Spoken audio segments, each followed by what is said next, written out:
Hello, everybody, and welcome to StarNet Link. And today I thought we'd go ahead and do a updated video from my earlier videos when I first started my YouTube channel. I thought I would go ahead and take a break from space school until I can get some more time to make some presentations for that series. Um, so the topic of this session that we're going to talk about is walk-ins. And this was made from one of my earlier videos. I thought I would go ahead and update the information that I have learned. I do want to tell people that I am considered a walk-in starseed. Walked in around a couple of months after I was born, between 3 to 6 months old, when my soul decided to enter into this body. I do want to let people know that not everybody and not every starseed is a walk-in, and not a lot of people actually know that they're actual walk-ins. And being a walk-in person does not mean that you're evil or demonic or you're basically taking over a body. It's just that soul contract has ended.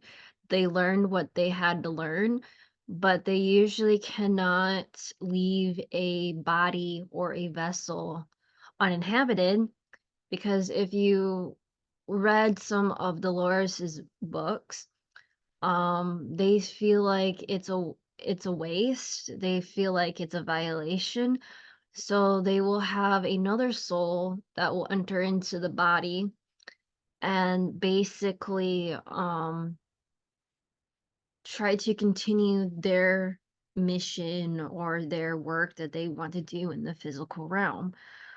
So, any further ado, I thought I would go ahead and do a little mini presentation about um what a walk-in is. So, the origin of the term walk-in came from Ruth Montgomery. This is what she looks like. This is one of her books. She is a spiritual or a psychic guide from the 1960s to the late 1990s. And she was basically a reporter turned psychic. She has wrote a lot of books. She was one of the first spiritualists during the 1960s to the 1970s and 1980s to talk about life and death concepts. But she was really well known for her automatic writing. Um, reading some of these old books from the 1960s, 70s, and 80s about spirituality, um, it's kind of interesting to read these type of books and see how much of our information has changed over time and how much we have grown and learned from this type of information. And a lot of the information that a lot of people think that is new age and stuff has been around for a really, really long time. It's just that it's coming more to light in the more previous generations, or it's like being re-talked about and re-little, mostly coming back in the way that more people can understand and interpret, instead of just a select few of people that can actually learn and understand this type of information. So,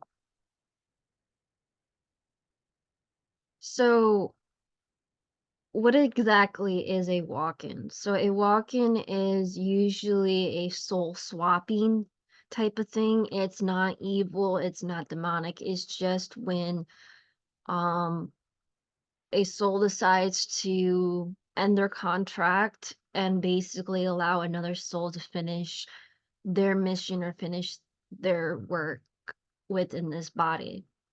Typically, a lot of walk-ins out of, happen very young in life. Very rare that it does happen in adults.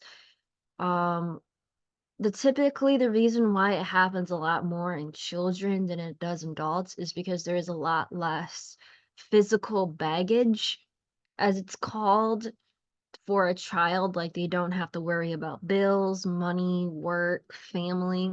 As a child, they are just very easy to learn about human culture, being immersed in it and learning from their parents about what is right and wrong and how to immerse them into the human culture. As an adult, you don't really have that type of time to adapt. An adult, I have actually heard that when a soul transfers into adult body, that they can actually change the physical structure of the body to where they cannot eat certain food or drink certain food because it's not at that high vibrational frequency that they're used to. And a lot of souls have a very hard time adapting to this physical reality. I don't think that they have a whole lot of difficulty now due to the fact that we have moved into the light age, but back in the day, it was really hard for souls to adapt to human life. So that's the reason why they would try to be a walk-in as a child to have that time to adapt and have their soul to adjust. A lot of times when we deal with a lot of star seeds or a lot of high vibrational people, and the reason why they're having such a difficult life is because they haven't properly adapted themselves to human society. Now, I'm not saying that every star seed has this issue, but some do. And it's very hard to adapt to human life because they're not used to this type of rigid or dark or negative type of society. And one of the things that I have learned about a walk-in, so if you're part of the SSP and you have transferred your soul consciousness into like a clone or an AI system, that is another type of method of a walk-in, but is usually done by force. A lot of walk-ins are done by permission and not done by force. And one of the ways that with walk-in is that the soul that was originally in the body has left and allowed this new soul to fully take over and fully take the reins over the body. This is completely different than channeling and demonic possession. Demonic possession is basically where they take a hold of the body and basically hold that soul into like a prison and basically torture that soul and that body. Channeling is usually like a once in occurrence type of thing that it only happens once in a while. With walk-ins, it is the exact opposite. A soul has decided that they no longer want to continue the physical life, so they will swap souls, and this is a permanent swap. I have heard from Dolores's work that a soul can have up to 2 or 3 different walk-ins, and usually walk-ins happen during the time when a person is sleeping, and it's very subtle. It's not supposed to be painful. I have also heard that walk-ins can sometimes happen in coma patients where they wake up and they're like a completely different person. That's another example of a walk-in. Walk-ins are souls that have decided that they want to take on the permission to continue their work in physical reality, to continue their life and take over that life, and basically grow up in human society in order to finish their mission or finish their work. And when we talk about walk-ins, we're essentially talking about when a soul when a soul has decided to move on to the other side, they're usually going back to, spirit school or going back to relay the type of information that they have learned. It is not something bad, it's not something to be worried about, but a lot of people don't really know that they're a walk-in until they actually do a deep dive, like regression therapy or hypnosis. That's usually when they start to remember that they are a walk-in. Um, as a walk-in starseed, um, the toughest years for me was probably teenage years. As an adult now, you start to adapt and understand the life that you are in. But if a soul decides to be a walk-in as an adult, there's usually an overlay or time for that soul to understand like what type of stuff that they're taking on in the physical realm, like their family, their job. It usually takes a higher dimensional being to take some time to like observe and watch over that soul that wants to move on and allow a new soul comes on. And there's usually a time where it's like spirit shadowing, where they're basically watching that soul's life day in and day out to understand their routine, what needs to be done before they enter in that body. Um, Walk-ins don't happen when you mess around with spiritual stuff. This is mostly done by permission. It was pre-planned. Sometimes you will get dreams or your human consciousness will subconsciously give you messages that it's time for you to go or that something has changed. A lot of people in the physical reality don't really know that they are or their walking has happened to them. It usually takes a while for them to understand that a walk or their walking has come over and took over.